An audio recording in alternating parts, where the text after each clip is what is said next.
Thank you for watching and liking the video. On a Sunday evening with her blazer still on and her phone face down intentionally by the kitchen counter, she suggested that perhaps we needed a week's separation, not dramatically, but just to find out if we missed each other. As she spoke, her phone vibrated half an inch across the granite, lighting up to display a name saved as initials with a small heart emblem. The message stayed on screen long enough to read without touching it, which said, "Can't wait for Tuesday." It was Sunday and I didn't inquire about the sender. I didn't respond to the call either. Instead, I looked at her, gave a single nod, and agreed we could begin the separation from the next day itself. She appeared relieved, as if everything had unfolded perfectly as planned. She went to take a shower while I remained where I was, watching the screen go dark once more. By Monday afternoon, I had requested leave from work, gathered necessary items, and signed a temporary lease in another part of town. The location was pristine, vacant, and tranquil. By Monday evening, my side of the wardrobe at our apartment was empty. The bathroom shelf where my belongings once rested looked like a display in a show flat. I left the keys on the kitchen table next to a folded note. The message didn't provide an explanation. It simply indicated that the week had begun and I wouldn't intrude upon it. By Tuesday, she didn't reach out. By Wednesday, she sent a non-committal message without inquiries. By Thursday morning, she stood solitary in the entrance of our shared apartment, gazing at the vacant area where my life once resided, finally understanding that I hadn't viewed the week as a proposal. Instead, I had considered it a resolution. 6 years ago, the apartment echoed differently. Mornings were brisk yet mutual. Coffee was poured into 2 cups. Work schedules coincided on the fridge calendar. During her days, she discussed various topics as she removed her shoes, walking around the living room, discussing meetings, expressing frustration towards clients who altered their decisions mid-presentation. I listened while scrutinizing safety reports at the table, occasionally posing queries and nodding in agreement. It proved effective. However, 8 months prior to that particular Sunday, things drastically changed without warning. Her agency secured a substantial rebranding project for a consulting firm which occupied most of her schedule. She was designated as the project lead, leading to late nights, continuous calls, and supposed networking dinners.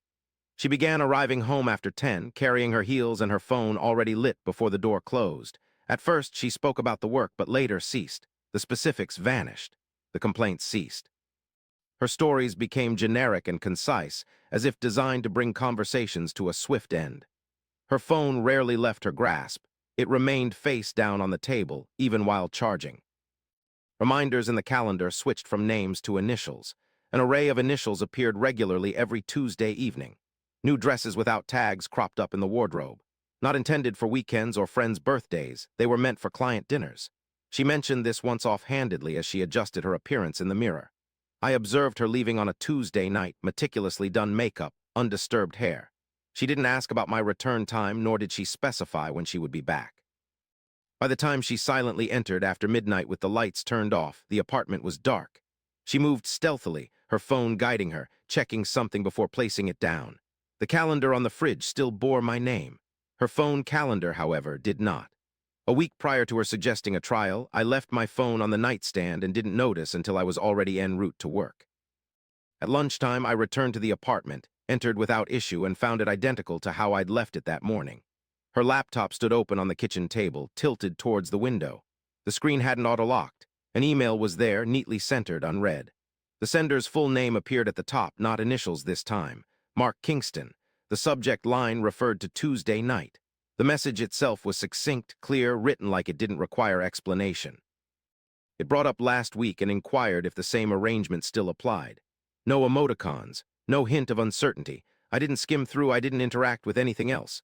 I closed the laptop just as I found it, leaving it untouched, and left the apartment with my sandwich still in hand. Upon returning to work, I stayed beyond normal hours. I accessed her public calendar that evening from my truck parked outside. For the past 2 months, Tuesdays were blocked out. The description was always the same, evenings every time. Examined her Instagram stories from those days. Images of wine glasses, dim lighting, posts about lengthy meetings and crucial decisions. No faces, no team pictures. LinkedIn provided the remaining details effortlessly. Mark Kingston managed the consulting firm handling her agency's largest contract of the year. Age, 42. Connected. Recently divorced. Interviews, panels, charity work. He appeared comfortable in every photo, as if accustomed to being trusted. By the end of the drive home that night, the pattern was clear. Tuesdays corresponded, locations were repeated, timelines fitted without gaps. Upon her return near midnight, she went straight to the bedroom without switching on the lights. Her phone illuminated once during a clothes change. I didn't inquire about her whereabouts. It wasn't necessary. When she uttered those words approximately a week later on Sunday night, the timing was too neat to be coincidental. She presented it as a restart, as an innocuous trial, still clad in her coat, on the brink of departing from the evening's festivities. I consented without inquiries, and she accepted that consent unhesitatingly, suggesting the shortness of my anticipated departure.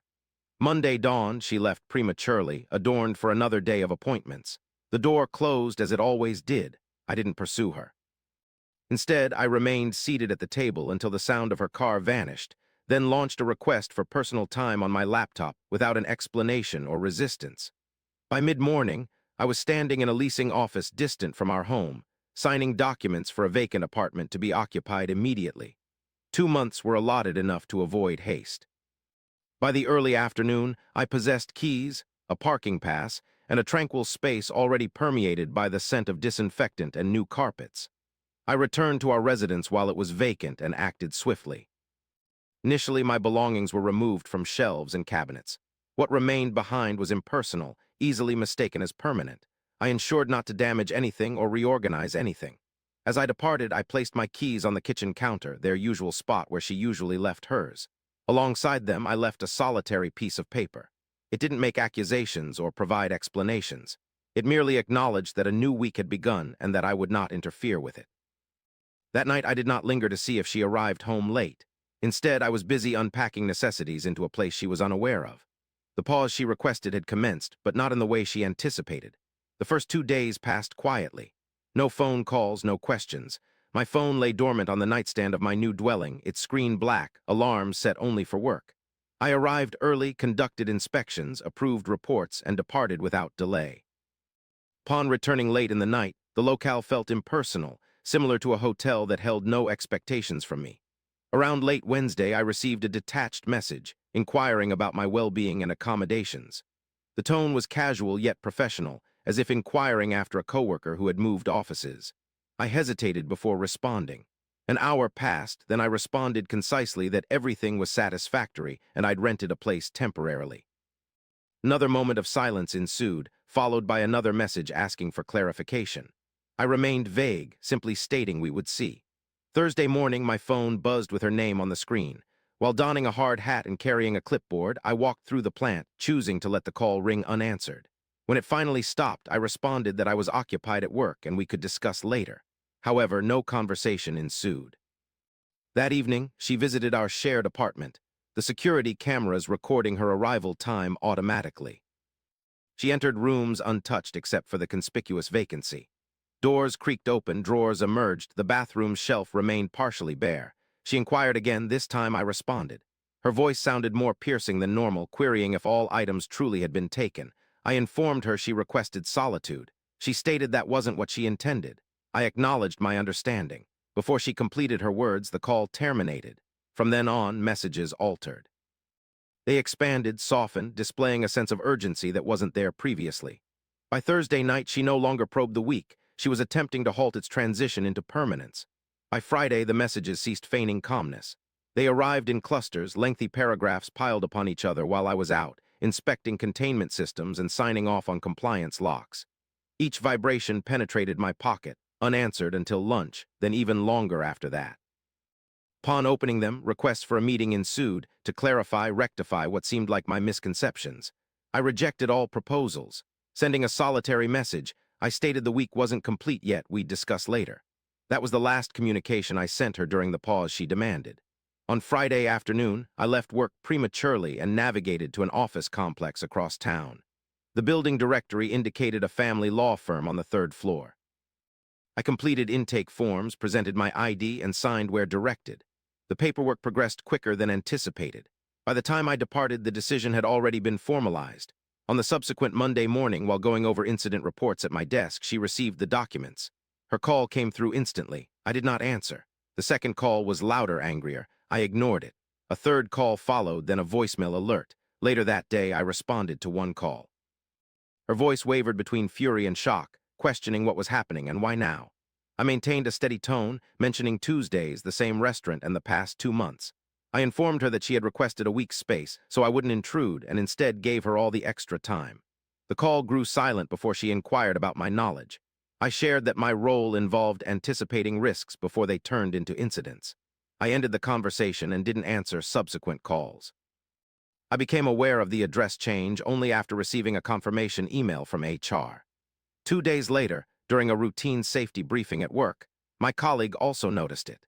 Having been with the company longer than me, former military, he was someone who didn't mince words or shy away from questions. Standing by the storage lockers, he noticed the clipboard in my hand and inquired if I was shifting locations or if there were other circumstances at play. I simply nodded and replied that I was distancing myself. His response was unusual. He merely leaned against a metal cabinet and inquired if anyone had requested space from me. Without speaking, I made it clear with a look that she had. He exhaled briefly, not in amusement, and stated he'd witnessed similar situations numerous times. He explained that when someone requests a pause, it's rarely about contemplating decisions. Rather, it's about desiring solitude without observers. He didn't whisper or sugarcoat his words. He spoke as if explaining a fault in equipment. He praised my handling of the situation, stating most people engage in arguments, negotiations, or procrastination instead. He added that complying with exactly what someone requests often unveils their true intentions. After glancing at his wristwatch, he retrieved his helmet and resumed his position on the floor, implying that our discussion had concluded. We continued our tasks without revisiting the matter further, neither offering feedback nor suggestions. Instead, an unspoken awareness prevailed that things were progressing smoothly. In the span of a week, the apartment documentation was finalized, my routines adjusted, and my name was quietly removed from joint accounts without any conversation.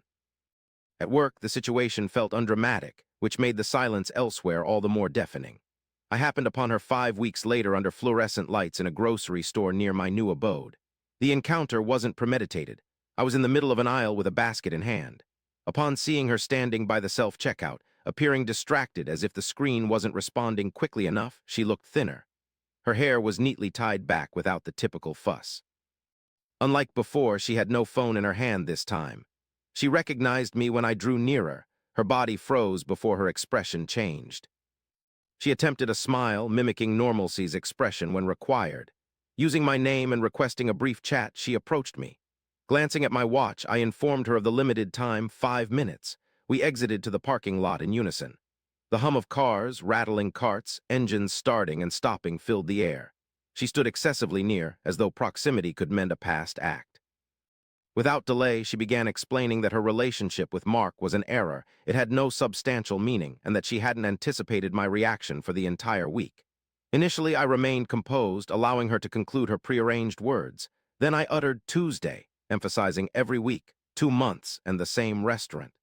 I added that she hadn't desired space, but rather an excuse. Her complexion faded before she responded again.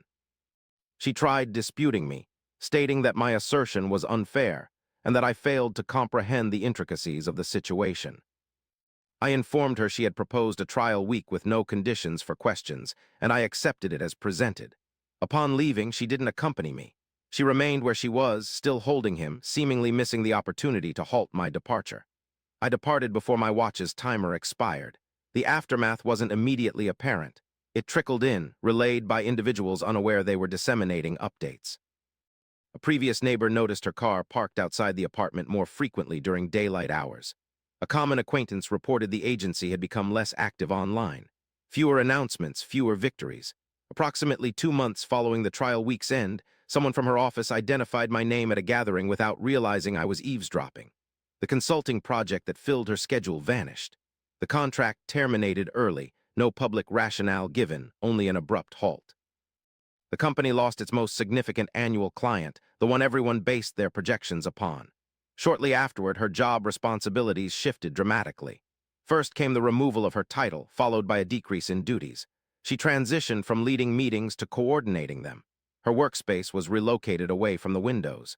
The anticipated raise she had been promised never materialized. Instead, her salary decreased. One evening while browsing LinkedIn, I accidentally stumbled upon confirmation of this change. Mark Kingston had posted a photograph taken in a vibrant and expensive location. Standing beside an unfamiliar woman, he held his hand out, displaying a ring that caught the light. The caption indicated that he had agreed to commit. The post date corresponded with the onset of Tuesdays 3 months prior. She was absent from the picture and not mentioned. The comments were filled with congratulations from people who used to sit opposite her at supposedly work-related dinners. The sequence concluded without my intervention. The client departed, leaving no role for her. The organization bore the setback. Mark declared a future devoid of her presence. As her online silence became increasingly conspicuous, so did his absence from her schedule. Half a year elapsed since she requested a week off, and once more her number flashed on my phone without any ringing. No calls this time, merely an unread message that lingered until the end of work hours. Upon reading it later, the text filled the screen without haste, as if written after the events had transpired. She confessed she'd been mistaken. She stated that week wasn't about gaining clarity, but rather about evading guilt. She acknowledged she had convinced herself that if things were on hold, it didn't matter. She revealed Mark vanished a month following my departure, mentioned complications ensued, and communication ceased entirely. She detailed the subsequent events in sequence: demotion, salary reduction, an apartment she could no longer afford single-handedly. She closed by questioning the purpose of everything that had transpired. I remained silent in response. I placed my phone screen-locked and face down on the counter, mirroring her habit. The following day, I arrived at work ahead of schedule. The factory buzzed with its usual rhythm, machines humming as intended, alarms silent, gauges steady. I approved a report and switched to another without delay. That night, as I returned home, I walked past a restaurant. Through the glass, I observed couples engaged in deep conversations, phones out of sight. I didn't pause. I continued driving, opting for my building instead.